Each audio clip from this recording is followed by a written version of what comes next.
U.S. pilots faced waves of Japanese fighters, then realized the enemy had run out of trained airmen.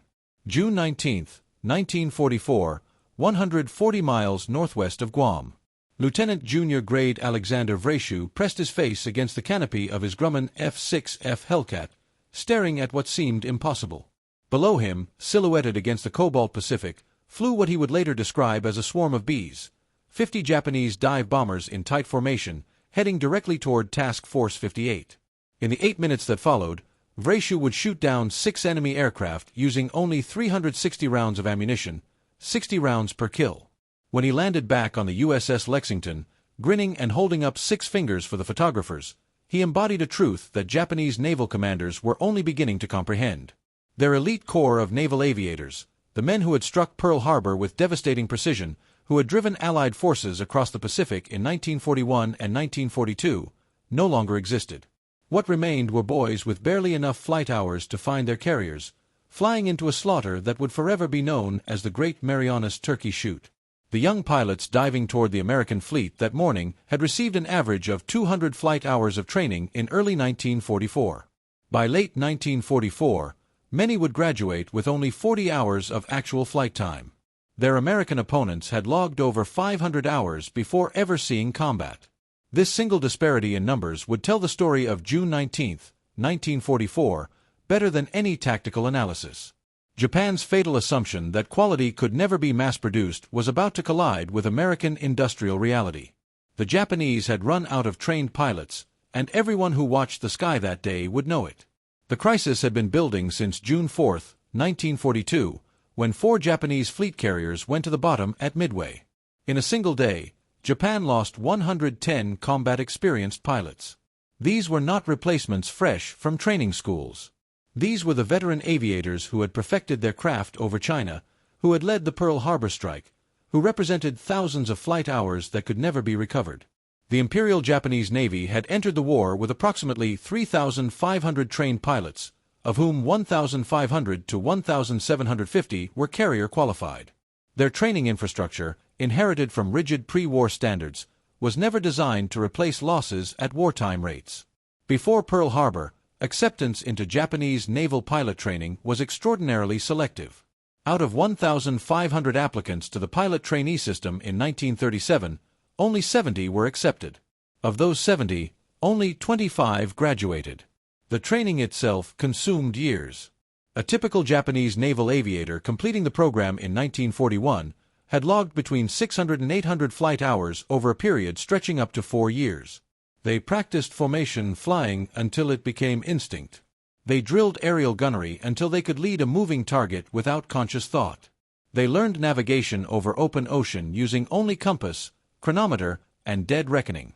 By the time they reached operational squadrons, they were among the finest pilots in the world. The problem was scale. The entire Japanese pilot training infrastructure was designed to produce several hundred pilots annually in peacetime, with no more than 100 candidates accepted in some years before 1940.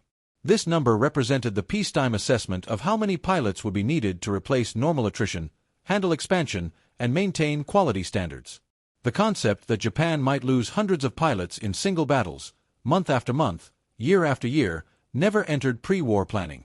Japanese naval doctrine was built on the decisive battle, the one climactic engagement that would destroy the enemy fleet and end the war. Pilot training programs reflected this assumption: quality over quantity, individual excellence over mass production. The Americans had taken a fundamentally different approach. Even before Pearl Harbor, the U.S. Navy had begun expanding pilot training to wartime levels. The civilian pilot training program, initiated in 1939, created a pool of men with basic flying skills who could transition into military training faster than complete beginners.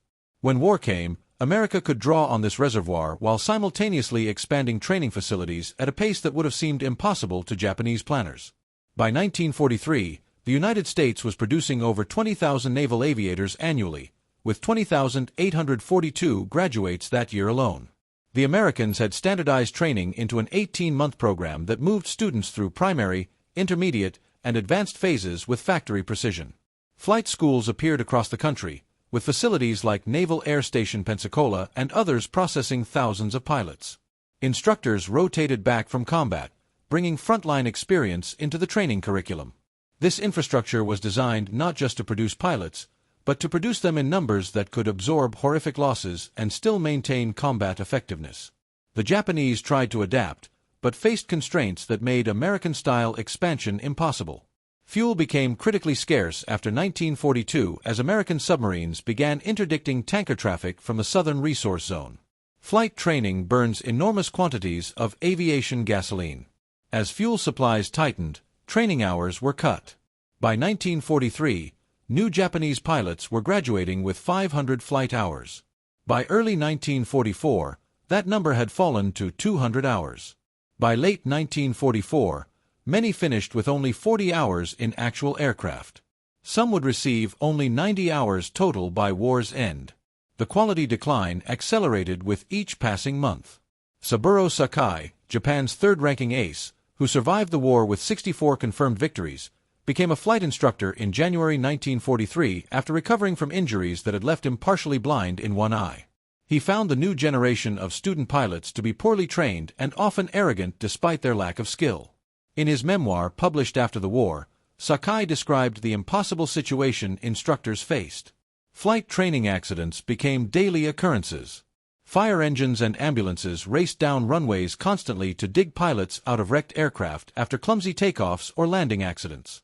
The decision to press for quantity over quality meant that inadequately trained flyers graduated to combat units where they faced opponents with double or triple their flight experience. The contrast became mathematically stark. Pre-war Japanese pilots averaged 700 flight hours before seeing combat. American pilots in 1944 averaged 500 hours before combat. New Japanese pilots in early 1944 had 200 hours.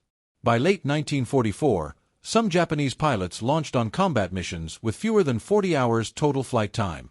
The disparity was not just significant, it was catastrophic. The Battle of the Philippine Sea was the direct result of the American landing on Saipan on June 15, 1944. For Japan, the Marianas Islands represented the inner defensive perimeter. Saipan lay only 1,200 nautical miles south of Tokyo.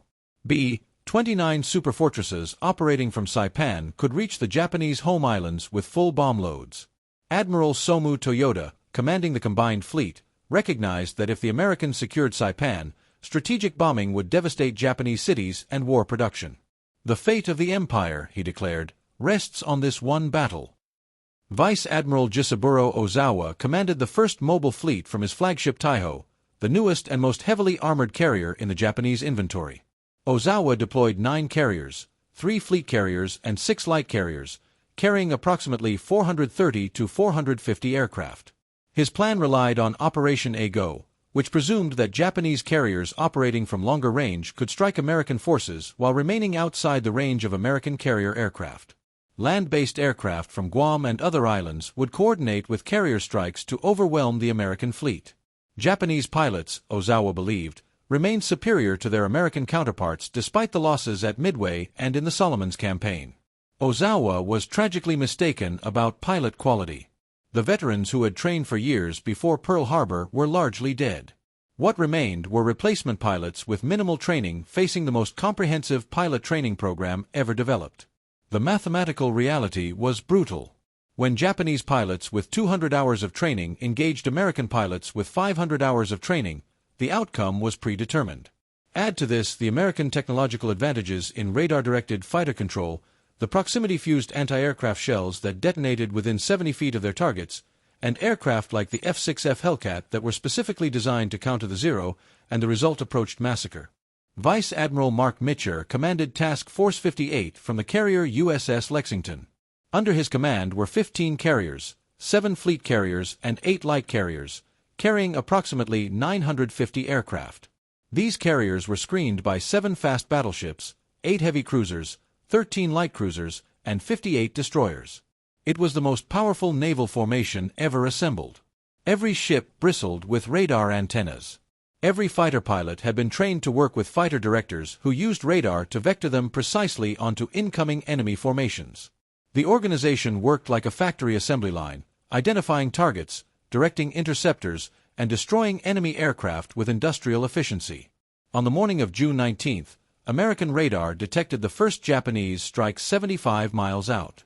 Fighter directors aboard USS Lexington immediately began vectoring Hellcat fighters to intercept positions. The Japanese formation consisted of 69 aircraft, torpedo bombers, dive bombers, and fighters, flying in loose formation at varying altitudes.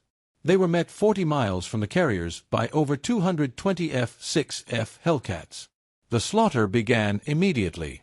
American pilots described the combat as effortless. Japanese formations broke apart under the first attacks.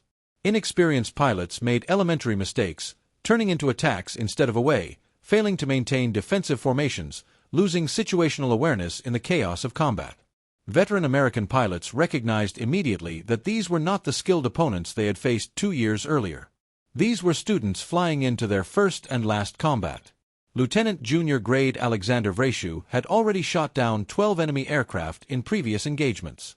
Flying from USS Lexington as part of Fighting Squadron 16, he had learned his trade under Commander Edward "Butch" O'Hare, himself a Medal of Honor recipient who had been killed in action 5 months earlier. O'Hare had taught Vraciu the high-side pass for attacking bombers, how to aim for the wing route where fuel tanks concentrated, how to use short controlled bursts rather than spray ammunition wildly. Vraciu had absorbed every lesson. On the morning of June 19th, Vraciu was flying combat air patrol when he spotted the second Japanese strike wave approaching. He counted approximately 50 Yokosuka D-4Y Judy dive bombers in a loose formation below his altitude. They were heading straight for the carrier task force. Despite his malfunctioning supercharger that limited his altitude capability and caused oil to mist across his windshield, Vraciu rolled into his attack. What followed became legendary. Vraciu described seeing the dive bombers spread out like a swarm of bees against the blue water. He maneuvered behind the first bomber and fired a short burst at the wing root and cockpit area. The dive bomber exploded and fell away. He shifted to the second target. Another short burst, another kill. The third, fourth, and fifth followed in rapid succession. Japanese pilots seemed unaware of the danger behind them. They held formation, making no evasive maneuvers, presenting perfect targets. The sixth kill came with dramatic violence. Vraciu fired into the dive bomber and must have hit its bomb load. The aircraft exploded with tremendous force directly in front of his Hellcat. Vraciu yanked the stick up sharply to avoid flying through the debris. Scattered pieces of the destroyed bomber tumbled past his canopy. In exactly 8 minutes, Vraciu had destroyed 6 enemy aircraft using precisely 60 rounds per kill, demonstrating the extraordinary ammunition efficiency that marked elite pilots. When Vraciu landed back on Lexington, ordnance men discovered he had fired only 360 rounds from his Hellcat's 2,400-round ammunition capacity. He had averaged less than 5 seconds of firing time per kill. As he climbed from his cockpit, grinning widely, he spotted Vice Admiral Mitcher on the carrier's bridge. Vraciu held up 6 gloved fingers to indicate his score. Mitcher smiled back. A photographer captured the moment, and the image became one of the iconic photographs of American victory in the Pacific. But Vraciu's success was not unique that day. It was merely the most photographed example of what was happening across the entire battle space. Hellcat pilots from every carrier in Task Force 58 were racking up similar scores.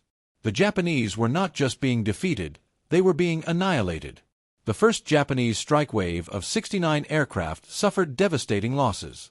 Only 27 aircraft returned to their carriers. 42 aircraft, more than 60% of the strike force, were destroyed. The second wave launched by Ozawa consisted of 109 aircraft. They fared no better. American Hellcats tore through the formation. Only 31 aircraft from the second wave returned, 78 aircraft lost.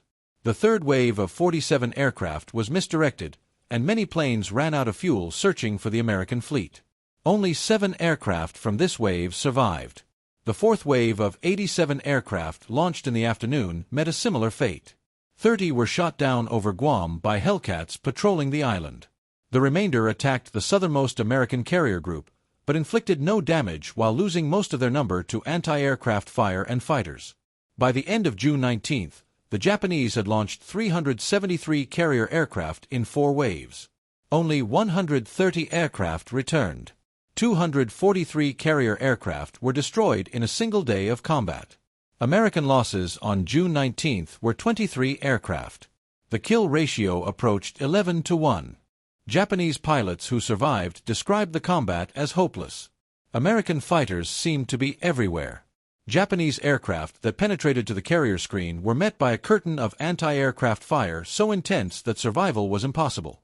The proximity-fused shells detonated within 70 feet of aircraft, filling the sky with lethal shrapnel that shredded aircraft structures and killed pilots before they could press their attacks. While the air battle raged, American submarines struck devastating blows below the surface. At 8:10 a.m., the American submarine USS Albacore, commanded by Lieutenant Commander James Blanchard, fired 6 torpedoes at the Japanese carrier Taiho. Blanchard had maneuvered into an ideal attack position inside the Japanese formation when his fire control computer failed.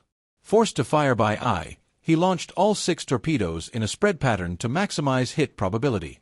Japanese warrant officer Seikyo Komatsu had just launched from Taiho when he spotted a torpedo wake heading directly toward his carrier. Without hesitation, Komatsu deliberately dove his aircraft into the torpedo's path. The explosion destroyed both the torpedo and Komatsu's aircraft, but his sacrifice saved Taiho from one hit. 5 torpedoes remained in the water. 4 missed astern. 1 struck Taiho on the starboard side, rupturing aviation fuel tanks. Initially, the damage appeared minor. Taiho's speed decreased by only 1 knot. The forward elevator jammed in the up position, but flight operations continued. The carrier resumed launching and recovering aircraft.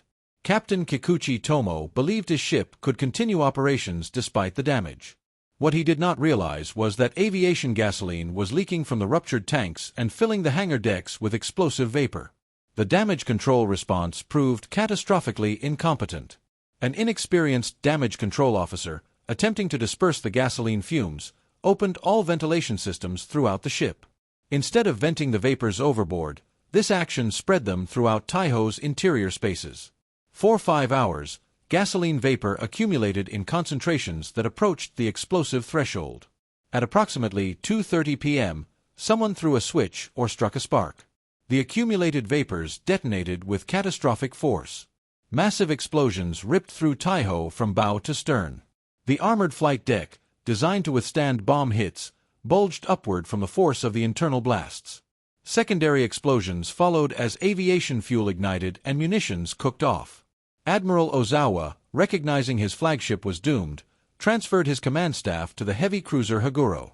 At 4:28 p.m., Taiho rolled over and sank, taking 1,660 men to the bottom. A single torpedo hit, combined with incompetent damage control, had destroyed Japan's newest and most powerful carrier. 3 hours after Albacore struck Taiho, a second American submarine attacked. At 11:18 a.m., USS Kavala, commanded by Lieutenant Commander Herman Kostler, fired 6 torpedoes at the carrier Shokaku from 1,200 yards range. Kostler had maneuvered his submarine into a perfect firing position while Shokaku was recovering aircraft. 3 to 4 torpedoes struck Shokaku's starboard side in 8-second intervals. 1 hit near the forward bomb magazines and aviation gasoline storage tanks. The damage was immediately catastrophic. Fires erupted throughout the carrier as aviation fuel ignited. Shokaku had been a veteran of Pearl Harbor, the Coral Sea, and the Santa Cruz Islands.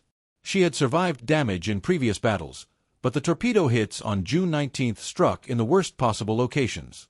At 2:08 p.m., 4 hours after the torpedo hits, an aerial bomb stored in the forward hangar exploded. The blast triggered sympathetic detonations in nearby munitions. Massive explosions tore through the forward section of the ship. 4 minutes later, at 2:12 p.m., Shokaku went vertical, her bow plunging toward the bottom while her stern rose high above the waves. The crew that had assembled on the aft flight deck slid forward into the blazing elevator pit as the ship stood on end. Shokaku sank stern first. Of 2,150 crew members, 1,263 died, including 376 men of Air Group 601. 2 of Japan's most powerful carriers had been destroyed in a single day by submarine attacks that the Japanese screening forces had failed to prevent. The destruction of Taiho and Shokaku, combined with the annihilation of over 240 carrier aircraft, effectively ended Japanese carrier aviation as an offensive force. Ozawa still had 7 operational carriers, but he had fewer than 100 operational aircraft remaining. More critically, he had lost most of his trained pilots. The few who survived were demoralized and exhausted. They had witnessed the methodical destruction of their comrades by an enemy who seemed invincible. Admiral Raymond Spruance, commanding the Fifth Fleet, made the controversial decision not to pursue Ozawa's retreating force aggressively during the night of June 19. Spruance's primary mission was to protect the invasion force at Saipan. He remembered Midway, where American carriers had been caught by surprise and nearly destroyed. He chose to maintain position between Ozawa and Saipan rather than pursue into unknown waters at night. This decision has been debated ever since. Critics argue that more aggressive pursuit might have destroyed the entire Japanese carrier force. Defenders note that Spruance accomplished his mission. The invasion fleet remained protected, and Japan's carrier aviation was effectively destroyed regardless of whether the carriers themselves were sunk. On June 20th, Mitcher launched a long-range strike against the retreating Japanese fleet. At approximately 4:20 p.m., 216 American aircraft launched from Task Force 58 carriers. Knowing they would have to return after dark, the strike force traveled 275 miles to reach the Japanese fleet near the limit of their combat radius. They sank the carrier Hyo and damaged several other vessels. 80 American aircraft were lost in the mission, primarily from fuel exhaustion during the night recovery operations rather than enemy action. Pilots who ran out of fuel ditched in the ocean, trusting that rescue operations would find them. Most were recovered. The Battle of the Philippine Sea, which Americans called the Great Marianas Turkey Shoot, represented a decisive turning point. Japan lost approximately 600 aircraft over 2 days. 3 carriers were sunk. More critically, Japan lost most of its remaining trained carrier pilots. Subsequent battles would see Japanese carriers present but unable to conduct effective operations due to lack of qualified air crews. At Leyte Gulf in October 1944, Japanese carriers served primarily as decoys because they had so few trained pilots that carrier operations were no longer viable. The decisive battle Japanese doctrine had anticipated for decades had occurred, and Japan had lost catastrophically. The young Americans who flew from Task Force 58 on June 19 represented something unprecedented in military history. They were products of industrial-age total war, mass-produced warriors created through standardized training programs scaled to volumes that would have seemed impossible a generation earlier. They were individually competent rather than exceptionally skilled. But there were so many of them, so well-equipped, so thoroughly supported by industrial production that individual skill gaps became irrelevant. The training infrastructure replaced losses faster than combat could inflict them. Experienced pilots rotated into teaching billets to keep instruction current. Combat lessons were incorporated into training doctrine within weeks. This approach worked because it was designed from the first day to operate at the scale modern warfare demanded. The Japanese pilots who died over the Philippine Sea were victims of strategic decisions made years before the battle. They were brave. They were committed. Many showed individual courage that deserved respect. But they were products of an ideal training philosophy that had worked brilliantly for 50 years, but had become obsolete the moment sustained combat began producing casualties faster than the program could replace them with equivalent quality. No amount of courage could compensate for insufficient training. No amount of dedication could overcome the simple reality that 40 to 200 flight hours did not produce pilots capable of matching opponents with 500 hours. The Grumman F6F Hellcat proved itself as perhaps the most successful fighter aircraft of the Pacific War. Powered by a 2,000 horsepower Pratt & Whitney R-2800 engine, the Hellcat could reach speeds of 380 miles per hour and had a combat radius of 380 miles. Armed with 6.50 caliber machine guns carrying 2,400 rounds total, it could deliver devastating firepower. The Hellcat was rugged, could absorb significant battle damage and continue flying, and was designed specifically to counter the Zero's advantages in maneuverability by emphasizing speed, armor protection, and firepower. The Hellcat would account for 75% of U.S. Navy aerial victories in the Pacific War and achieved an overall kill ratio of 19-1. Against the Zero specifically, the Hellcat's kill ratio was 13-1. The Mitsubishi A6M0, which had dominated the early years of the Pacific War, was by 1944 essentially obsolete. Powered by an approximately 1,000 horsepower Nakajima Sakae engine, the Zero had excellent range, approximately 600 miles combat radius, and superb maneuverability. Armed with two 20mm cannons and two 7.7mm machine guns, It could deliver lethal firepower. But the Zero's advantages came at a cost. It lacked armor protection for the pilot. It lacked self-sealing fuel tanks. Any hit that penetrated to fuel tanks or pilot would likely prove fatal. Against well-trained opponents in rugged aircraft like the Hellcat, the Zero's advantages became irrelevant. More critically, by June 1944, there were no longer pilots capable of exploiting the Zero's performance characteristics. The Japanese had some of the finest aircraft designers in the world. New designs like the Kawanishi N1K Shurden offered performance superior to the Hellcat. But these aircraft entered service too late and in too few numbers.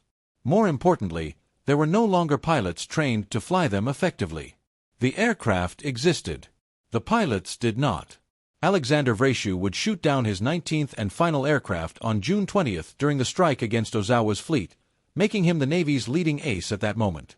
Though he would hold that title for only 4 months, as other pilots surpassed his total, he was nominated for the Medal of Honor for his actions during the Battle of the Philippine Sea, but received the Navy Cross instead. In August 1944, he returned to the United States for a war bond tour and married Catherine Horn on August 24. He spent several months promoting war bonds and working with Grumman aircraft on fighter development before insisting on returning to combat. In December 1944, flying with Fighting Squadron 20 from USS Lexington, Vraciu was shot down by anti-aircraft fire over the Philippines during his second combat mission after returning to the Pacific. He parachuted safely and was rescued by Filipino guerrilla fighters who appointed him commander of a guerrilla unit of approximately 180 men. Vraciu spent 5 weeks moving through Japanese-occupied territory with his guerrilla force before making contact with American forces in January 1945. He returned to USS Lexington carrying a Japanese sword given to him by the guerrillas and leading his unit into American lines. Vraciu spent the final months of the war as a test pilot at the Naval Air Test Center at Patuxent River, Maryland. He ended World War II as the U.S. Navy's fourth-ranking ace with 19 aerial victories and 21 aircraft destroyed on the ground. After the war, he was promoted to lieutenant commander and served 6 years as a test pilot. He was instrumental in forming the post-war Naval and Marine Air Reserve program.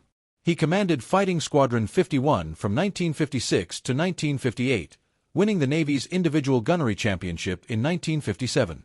He retired from the Navy with the rank of commander on December 31, 1963. After retirement, Vraciu moved to Danville, California, and worked for Wells Fargo Bank. His life and career were chronicled in Ray Boomhower's 2010 book, Fighter Pilot: The World War II Career of Alex Vraciu. Vraciu attended reunions of Pacific War veterans and spoke at military events throughout his later life. He died on January 29, 2015, at the age of 96, long enough to see his famous photograph from June 19, 1944, recognized as one of the iconic images of American victory in the Pacific. But Vraciu always insisted that June 19 was not about individual heroics. It was about competing philosophies of warfare, America's industrial model overwhelming Japan's artisan approach. In numerous interviews over the decades, he emphasized that he had simply done his job. The real story, he believed, was the industrial capacity that produced Hellcats by the thousands, trained pilots by the tens of thousands, and created the logistical infrastructure that kept carriers supplied with fuel, ammunition, and aircraft halfway across the Pacific Ocean. The statistics from the Battle of the Philippine Sea tell the mathematical story with brutal clarity. Task Force 58 deployed approximately 900 aircraft flown by pilots averaging over 500 flight hours. Japanese carriers launched approximately 430 aircraft flown by pilots averaging under 250 flight hours in early 1944, with many late 1944 pilots having only 40 hours. American pilots claimed over 380 Japanese aircraft destroyed on June 19 alone. Japanese pilots claimed to have destroyed over 100 American aircraft. The actual American losses were 23. The disparity between Japanese perception and reality demonstrated how completely Japanese pilots had lost situational awareness in combat. The psychological impact of this disparity cannot be overstated. Japanese pilots who survived knew they were outmatched. They knew their training was inadequate. They knew they were being sent to die against opponents they could not defeat. Morale collapsed throughout Japanese naval aviation. Some pilots developed psychosomatic illnesses to avoid combat duty. Others flew their assigned missions but avoided engagement whenever possible, returning to report enemy contact but accomplishing nothing. The fighting spirit that had characterized Japanese naval aviation in 1941 and 1942 was gone, replaced by resignation and despair. By 1945, Japan was reduced to using inexperienced pilots in kamikaze attacks because no other form of aerial combat remained viable. The kamikaze was not a cultural choice reflecting Japanese martial spirit. It was an admission that Japanese pilot training had failed so completely that pilots could no longer be trained to return for missions. Training someone to fly an airplane into a ship required only a few weeks. Training someone to be a combat pilot required months or years that Japan no longer had. Japan's fuel reserves were nearly exhausted. Training facilities were being bombed. Experienced instructors were dead or flying combat missions. The training pipeline had completely collapsed. The final irony was that Japan possessed the industrial capacity to build excellent aircraft but lacked the capacity to train pilots to fly them. The Kawanishi N-1K Shurden that entered service in late 1944 was in many respects superior to the F6F Hellcat. It was faster, more maneuverable, and carried heavier armament. But it entered service too late and in numbers too small to affect the war's outcome.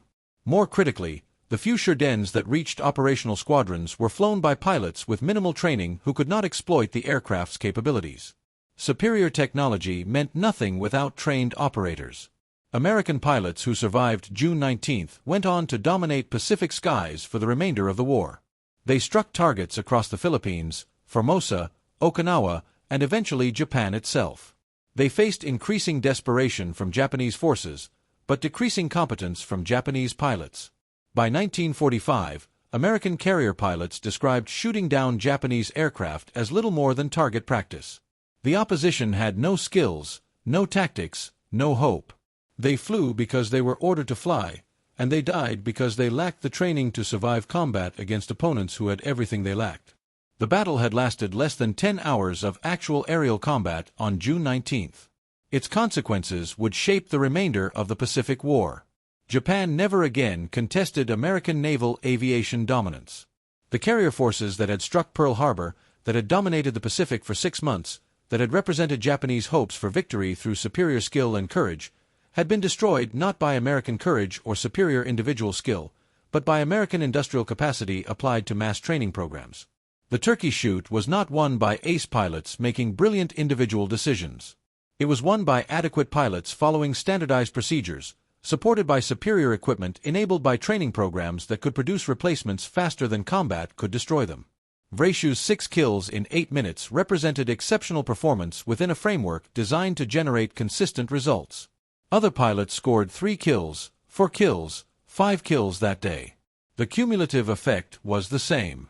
Japanese naval aviation was destroyed as an offensive force. Lieutenant Junior Grade Alexander Vraciu holding up 6 fingers on the deck of the Lexington remains the enduring image of June 19, 1944. But the larger story was playing out in training facilities across America, where thousands more pilots just like Vraciu were learning the skills that would carry them through combat. The larger story was in the wreckage of Japanese training programs that could no longer produce pilots fast enough or well enough to matter. The larger story was in the mathematics of attrition, where American pilot production exceeded American pilot losses while Japanese pilot losses exceeded Japanese pilot production by margins that made victory impossible. The human cost of the Battle of the Philippine Sea extended far beyond the pilots lost in combat. Aboard Taiho, 1,660 men died when the carrier exploded and sank. Most were trapped below decks when the catastrophic explosions tore through the ship. There was no time to abandon ship properly. Men who reached the flight deck found themselves thrown into the water as the carrier rolled over. Many were pulled down by the suction as 33,000 tons of steel plunged toward the ocean floor. Destroyers rescued approximately 500 survivors from the water, but over 2,200 men went down with the ship. Aboard Shokaku, the casualties were equally horrific. 1,263 men died out of a crew of 2,150. The carrier sank so quickly after the final explosions that organized abandonment was impossible. Crew members assembled on the aft flight deck found themselves sliding forward into the blazing elevator pit as the ship went vertical. Those who jumped into the water faced burning fuel oil spreading across the surface. Some men survived the sinking only to die from their injuries or exposure before rescue ships could reach them. The survivors who were picked up by destroyers had witnessed the violent death of one of Japan's most famous warships, a carrier that had participated in nearly every major battle of the Pacific War until that day. The loss of so many experienced sailors compounded Japan's problems. Naval aviators received attention, but the ship's crews, who maintained aircraft, operated radar and communications equipment, handled damage control, and managed flight operations, were equally irreplaceable. These men had years of experience. They knew their ships intimately. They worked together as teams that functioned with the efficiency that only comes from long practice. When Taiho and Shokaku sank, Japan lost not only the carriers themselves, but the institutional knowledge embodied in their crews. Replacement crews on other carriers would lack this experience, making operations less efficient and more prone to accidents. The American submarine force that had sunk Taiho and Shokaku represented another dimension of American industrial and tactical superiority. USS Albacore and USS Kavala were Gato-class submarines, part of a production run that would eventually total 77 boats. These submarines displaced 1,525-ton surfaced, carried crews of 60 to 80 men, and were armed with 10 21-inch torpedo tubes. They could dive to depths of 300 feet and remain submerged for extended periods. Their diesel-electric propulsion systems gave them surface speeds of 20 knots and submerged speeds of 9 knots. More importantly, American submarines operated as part of an integrated intelligence and logistics network that Japanese anti-submarine forces could rarely match. Ultra-intercepts provided American submarines with advanced warning of Japanese fleet movements. Long-range patrol aircraft spotted Japanese formations and radioed positions to submarines. Submarine tender ships provided fuel, torpedoes, and supplies at forward bases, allowing submarines to remain on station for extended periods. The entire infrastructure worked with industrial efficiency, positioning submarines where they could inflict maximum damage on Japanese naval forces. Japanese anti-submarine capabilities had improved since the early war years, but remained inadequate to protect high-value targets like carriers. Destroyers carried depth charges and could conduct sonar searches, but lacked the persistence and coordination to effectively screen carrier formations against skilled submarine commanders. The destroyers escorting Taiho dropped depth charges on USS Albacore after the attack, but caused only minor damage. The destroyers escorting Shokaku pounded USS Kavala with 105 depth charge explosions over 3 hours, but failed to sink or even seriously damage the submarine. Similarly, the young Americans who fought on June 19 were products of their nation's choices. Most were volunteers who had enlisted after Pearl Harbor, motivated by patriotism and desire to serve. They came from cities and farms across America. They represented every region and many ethnic backgrounds. What united them was the training framework that had transformed them from civilians into naval aviators capable of fighting and winning against determined opponents. These men were not naturally superior to their Japanese counterparts. They were not braver or more skilled by nature. They were better trained, better equipped, and better supported by the logistical and industrial infrastructure that allowed them to focus on flying and fighting rather than worrying about fuel, ammunition, or maintenance. The framework created their advantage, and the framework delivered their victory.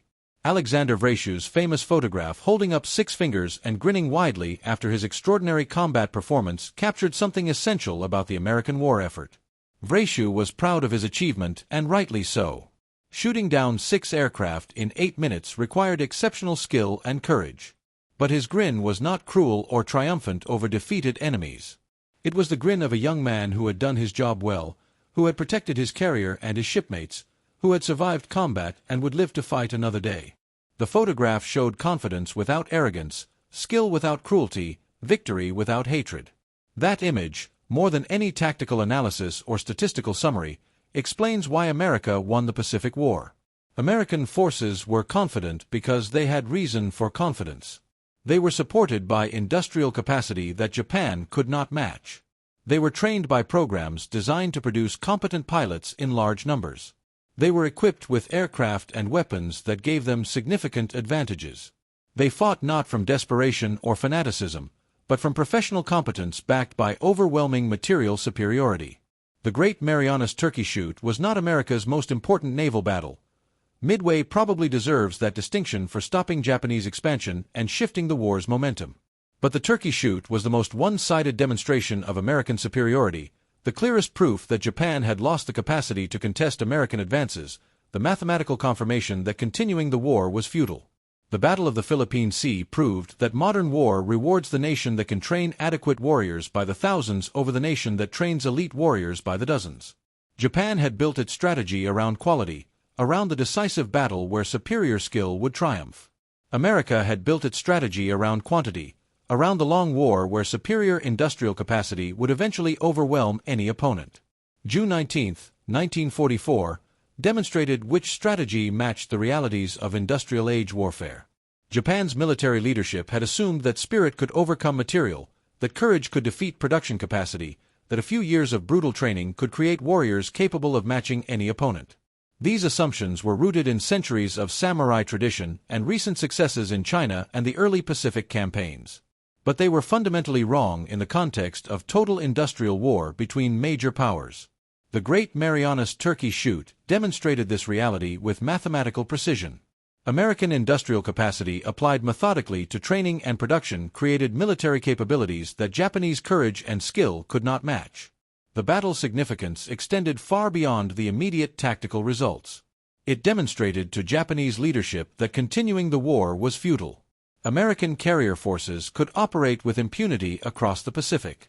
American air power would soon devastate Japanese cities. American submarines had already crippled Japanese merchant shipping. The industrial gap between the United States and Japan, always vast, had become an unbridgeable chasm. Every month that the war continued would see American advantages increase while Japanese capabilities decreased. Yet the war would continue for another 14 months after the Battle of the Philippine Sea. Japanese leadership, unable to accept the implications of their defeat, would commit the nation to a defense that would cost hundreds of thousands of lives. The tragedy of the Battle of the Philippine Sea was not just the immediate casualties, but the clear demonstration that those casualties achieved nothing.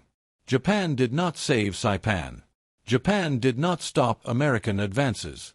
Japan did not buy time to negotiate better peace terms. The sacrifice of over 600 aircraft and 3,000 sailors accomplished nothing except to demonstrate how completely Japan had lost the capacity to wage modern naval warfare effectively. The Battle of the Philippine Sea stands as testament to the decisive nature of industrial capacity in modern warfare. Japan's defeat was not inevitable from the war's first day, but it became inevitable when Japanese leaders failed to build the industrial and training infrastructure necessary to sustain modern warfare. The Turkey Shoot was simply the moment when mathematical reality became undeniable, when the gap between Japanese capabilities and American capabilities manifested in such one-sided combat that no one could ignore or minimize the disparity. For students of military history, the Battle of the Philippine Sea offers clear lessons. Training matters more than individual courage. Industrial capacity matters more than martial tradition. Technological advantages matter more than fighting spirit. Integrated operations matter more than isolated excellence. Nations that understand these factors and organize their societies to maximize these advantages will prevail in modern warfare. Nations that rely on courage, individual skill, or spirit to overcome material disadvantages will lose. The lesson is clear, the evidence is overwhelming, and the results are decisive.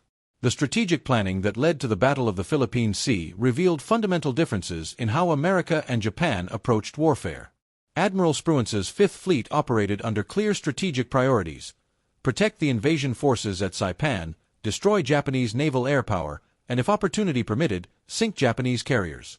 Spruance never deviated from these priorities, even when tactical opportunities tempted more aggressive action. His conservative approach frustrated some subordinates who wanted to pursue Ozawa's fleet more aggressively on the night of June 19. But Spruance understood that his primary mission was protecting the amphibious forces, not chasing enemy carriers into unknown waters in darkness. Japanese planning, by contrast, reflected the persistent belief that one decisive battle could reverse the war's momentum. Operation Ego was designed around this assumption. If Japanese carriers could coordinate with land-based aircraft to strike American carriers simultaneously from multiple directions, the resulting damage might force American withdrawal from the Marianas. The plan required precise timing, effective coordination between carrier and land-based forces, and pilots capable of pressing home attacks against heavy opposition. None of these prerequisites existed on June 19. Admiral Ozawa's decision to launch strikes from extreme range on June 19 reflected his confidence in Japanese pilot capabilities. Japanese carriers could theoretically strike from ranges that American carriers could not match because the Zero's superior range allowed attacks from greater distances. In practice, the range advantage meant nothing when Japanese pilots could not execute effective attacks even when they reached their targets. The reality that Ozawa discovered on June 19 was that range meant nothing without trained pilots. Japanese aircraft launched from extreme range, flew for hours over open ocean, located the American fleet, pressed through fighter opposition and anti-aircraft fire, and then had to return across hundreds of miles of ocean to carriers that might no longer be where they expected. This profile demanded navigation skills, fuel management discipline, and tactical judgment that Japanese pilots with minimal training simply did not possess. Many Japanese aircraft that survived the attacks were lost on the return flight when pilots became disoriented, ran out of fuel, or misjudged their carrier's position. American carrier doctrine emphasized shorter-range strikes with aircraft that had fuel reserves adequate for combat and safe return. American pilots knew they could reach their carriers after combat because American operations kept strike ranges within conservative limits that ensured adequate fuel margins. The contrast between American fuel discipline and Japanese fuel desperation was stark. On June 19, American pilots engaged in extended combat returned to their carriers, refueled, and launched again. Japanese pilots who survived the initial attacks often lacked fuel for extended combat or safe return. The technological advantages that American forces enjoyed on June 19 extended beyond aircraft performance. American radar could detect incoming raids at ranges exceeding 100 miles. Fighter directors could vector interceptors to precise positions using radar tracking. Communications networks allowed coordination between carriers, between fighter directors and pilots, between ships and aircraft. Japanese radar technology existed but was not integrated into operations with American effectiveness. The technological gap was not primarily about individual pieces of equipment, but about the infrastructure and training that allowed technology to be used effectively. The Battle of the Philippine Sea demonstrated that modern naval warfare demanded capabilities across multiple dimensions. Air power was necessary, but not sufficient. Submarines were effective, but required intelligence and coordination. Surface ships needed protection from air attack. Logistics determined operational tempo. Intelligence affected tactical decisions. Training determined pilot effectiveness. Technology provided advantages but required skilled operators. No single factor determined victory. Success required excellence across the entire spectrum of naval capabilities. American forces had achieved this comprehensive excellence. Japanese forces had not. The implications for future naval warfare were profound. The battle demonstrated that carrier aviation had become the decisive element of naval power. Battleships, which had dominated naval thinking for decades, were relegated to anti-aircraft platforms and shore bombardment duties. Surface ships existed primarily to protect carriers and support amphibious operations. Submarines could devastate enemy forces, but could not control sea areas. Air power was supreme, and the nation that could project superior air power across ocean distances would dominate naval warfare. But the battle also demonstrated that carrier aviation required far more than carriers and aircraft. It required trained pilots in large numbers. It required effective training programs that could produce those pilots. It required industrial capacity to build carriers and aircraft faster than combat could destroy them. It required logistics to support operations far from bases. It required technology to find and track enemies. It required doctrine that integrated all these elements effectively. Carrier aviation was not just about carriers. It was about industrial societies organizing their entire productive capacity to support naval air power. Japan had failed to understand this reality. Japanese leaders had assumed that superior pilots flying superior aircraft from a limited number of carriers could defeat numerically superior but presumably inferior American forces. This assumption proved catastrophically wrong. American pilots were not inferior. American training produced competent pilots in numbers that Japanese training could not match. American aircraft were not inferior. The Hellcat was specifically designed to counter the Zero's advantages and succeeded brilliantly. American carriers were not inferior. They were built in numbers that allowed losses to be absorbed and replaced. Every Japanese assumption about relative capabilities proved wrong, and the mathematical consequences of these errors became undeniable on June 19, 1944. The legacy of the Great Marianas Turkey Shoot extended far beyond World War II. The battle established principles that would govern naval aviation for decades. Comprehensive training programs became standard in all modern navies. Mass production of adequate aircraft replaced artisan production of theoretically superior designs. Integrated operations combining multiple capabilities became doctrine. The lessons of June 19, 1944, were studied, analyzed, and incorporated into naval thinking worldwide. The battle became a case study in how industrial powers wage modern warfare, and how nations that failed to adapt to industrial warfare's demands face inevitable defeat. The young men who fought on June 19, 1944, paid with their lives to teach these lessons. Japanese pilots died because their nation's leaders had made strategic errors years before the battle. American pilots survived because their nation had made better strategic choices. The difference was not courage or skill or dedication. The difference was strategic vision, industrial capacity, and the ability to organize society for total war. These factors, not individual heroism, determined the battle's outcome. The lesson is harsh but clear. Modern warfare rewards nations that understand industrial age realities and punishes nations that cling to pre-industrial assumptions about warfare. The Great Marianas Turkey Shoot proved this reality beyond any doubt.